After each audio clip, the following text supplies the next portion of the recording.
Zorionak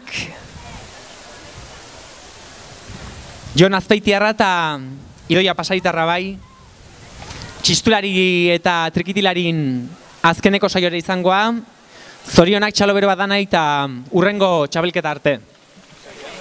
Sei, Hemen bukatzen du, Nola bukatzen du, Tondito, pero... Caldera.